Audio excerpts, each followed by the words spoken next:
नमस्कार मित्रों, मैं हूं डॉक्टर राम जी भाई। आपके लिए एक छोटी सी कहानी लेकर आया हूं। कहानी आपको अच्छी लगे तो लाइक, शेयर एवं सब्सक्राइब करें तथा घंटी अवश्य दबाएं। आइए कहानी का आनंद लेते हैं। माँ के देहांत के बाद जब पापा ने दूसरी शादी की तब मैं सिर्फ 15 साल की थी। नई माँ मालती बहुत सुंदर थी, सलीकेदार भी, और उनके चेहरे की मुस्कान मुझे हमेशा बनावटी लगती थी। उनके साथ आया उनका बेटा रूपेश, जो मुझसे 5 साल का छोटा था। मुझे लगा था शायद वह मेरा भाई बनेगा, लेकिन जल्द ही समझ में आ गया कि यह घर अब 2 हिस्सों में बंट चुका है। पापा की हर चाह, हर चिंता अब रूपेश और मालती के इर्द गिर्द ही रहती थी। मैंने कभी कभी कहा भी, पापा आपको लगता है मैं आपकी नहीं हूं। वह थक कर कहते थे, मालती को एडजस्ट करना है, थोड़ा सब्र रख। पर सब्र भी एक सीमा तक ही होता है। जब मालती ने मेरी किताबें फेंक दी क्योंकि उसमें किसी सहपाठी की लिखी एक मासूम पंक्ति थी, मैंने तय कर लिया कि अब इस घर में मेरी जगह नहीं है। मैं लखनऊ छोड़कर दिल्ली चली गई। शुरुआत बहुत कठिन थी। कभी होटल में बर्तन धोए, कभी टेलरिंग शॉप में धागे समेटे। धीरे धीरे मेहनत से सीखा, बढ़ी और एक दिन अपनी छोटी सी डिजाइनिंग फैक्ट्री खोल ली। 25 साल भी थे। जिंदगी ने बहुत कुछ सिखाया, पर दिल का एक कोना अब भी घर को ढूंढता रहा। सुबह फोन आया, अब पापा नहीं रहे।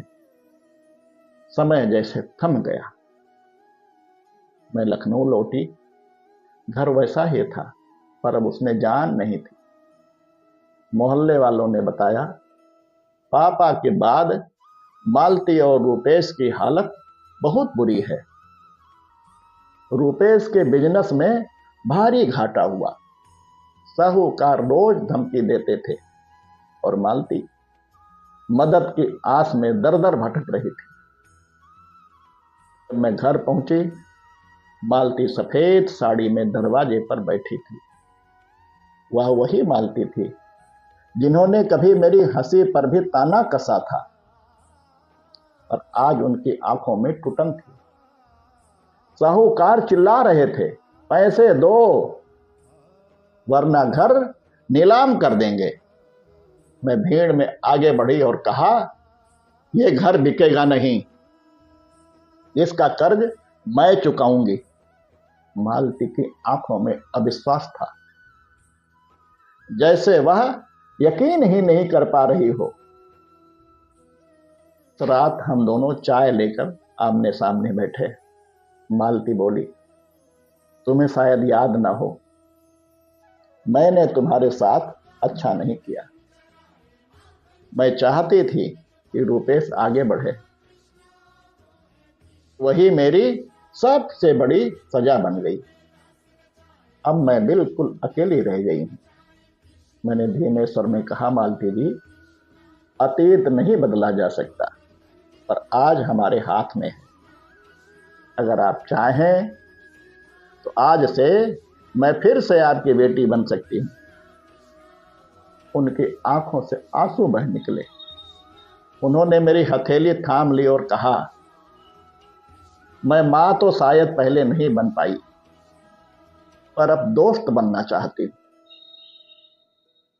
अगले दिन मैंने बैंक जाकर सारे कर्ज का हिसाब करवाया, अपने बिजनेस से पैसे भेजे और रूपेश को समझाया कि भागने से नहीं, मेहनत से रास्ता निकलता है। वह बोला, दीदी मैं सब सुधार दूंगा, बस एक मौका दे दो। मैंने मुस्कुरा कर कहा, शर्त सिर्फ एक है, ईमानदारी। धीरे धीरे घर की मरम्मत हुई। रूपेश मेरे साथ फैक्ट्री में काम सीखने लगा और मालती रसोई में पुरानी रौनक लौटाने लगी। शाम को घर में फिर से चाय की महक, हंसी की आवाज और मन की शांति लौट आई। एक दिन मालती ने मुझसे कहा, आज जब तुम्हें देखती हूं तो गर्व होता है कि तुम मेरी बेटी कहलाओ। मैंने मुस्कुरा कर कहा, आपकी बेटी नहीं, आपकी पहचान बनकर रहूंगी। उस रात मैंने पापा की तस्वीर के सामने दीपक रखा। धीरे से बोली, आपका घर अब फिर से बस गया है पापा। थोड़ी देर से सही, पर अब सब ठीक है। हवा में दिए की लौ थरथराई, जैसे आशीर्वाद से मुस्कुराई हो। नीम के पेड़ के पत्ते हिले और मुझे लगा कि माँ, पापा और घर अब तीनों मेरे साथ हैं। जिंदगी का कब कौन सा मोड़ ले लेगा कोई नहीं जानता। इसलिए अतीत के जख्मों को नहीं, वर्तमान के रिश्तों को संवारना सीखिए, क्योंकि नफरत से ज्यादा भारी बोझ माफी न देने का होता है। याद रखना, हर टूटा घर फिर से बस सकता है, अगर कोई दिल से कोशिश करे तो। अगली बार फिर ऐसे ही किसी नई कहानी के साथ आपसे भेंट होगी। तब तक के लिए सभी को नमस्कार।